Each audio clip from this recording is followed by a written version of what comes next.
Mon approche est de se connecter à l'âme de l'entreprise et je dirais même de coopérer avec cette âme et de jouer avec elle. Pour moi, l'entreprise elle a sa propre personnalité ou âme, tout comme là, une personne avec sa mission de vie, avec sa mission de vie. Et l'idée, c'est de se connecter à elle le plus possible pour lui permettre de grandir. Et donc, dans mes activités, que ce soit mes propres projets professionnels, mes propres entreprises ou avec mes clients, j'utilise en tout cas, par exemple, le voyage chamanique, j'utilise la visualisation intuitive.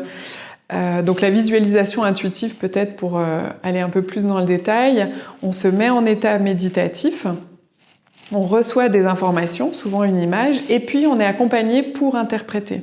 Et ça permet d'avoir accès à quelque chose auquel on n'aurait pas accès via le rationnel, et ça permet ainsi de prendre des meilleures décisions pour soi et pour l'entreprise. Donc ça apporte de la créativité et une meilleure capacité à prendre des décisions.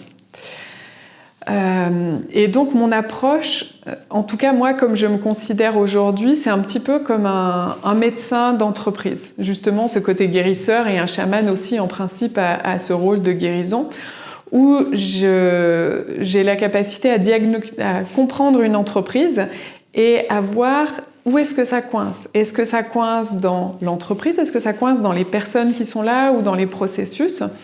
Et quand moi je suis capable, j'accompagne l'entreprise pour guérir ou corriger quelque chose. Et sinon, par mon parcours, en fait, je connais énormément de coachs, d'accompagnants, de thérapeutes, d'autres chamans qui ont des capacités particulières, et je peux recommander, un peu comme un médecin prescrit un médicament ou d'aller voir un spécialiste, je recommande d'aller vers ces autres personnes ou ces autres pratiques, pour à chaque fois aller au plus juste, un peu comme l'acupuncture, mais on va juste régler ce qui a besoin d'être réglé à l'instant présent, et la technique qui ira le plus en profondeur aussi, ou en tout cas avec le niveau de profondeur requis.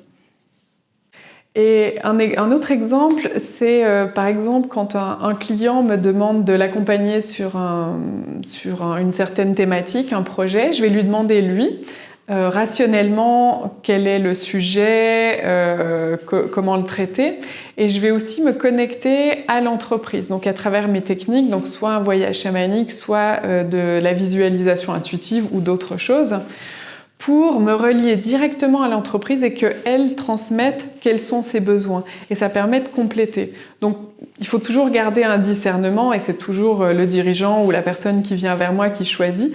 Mais à nouveau, on apporte des informations complémentaires pour prendre la meilleure décision pour l'entreprise au final.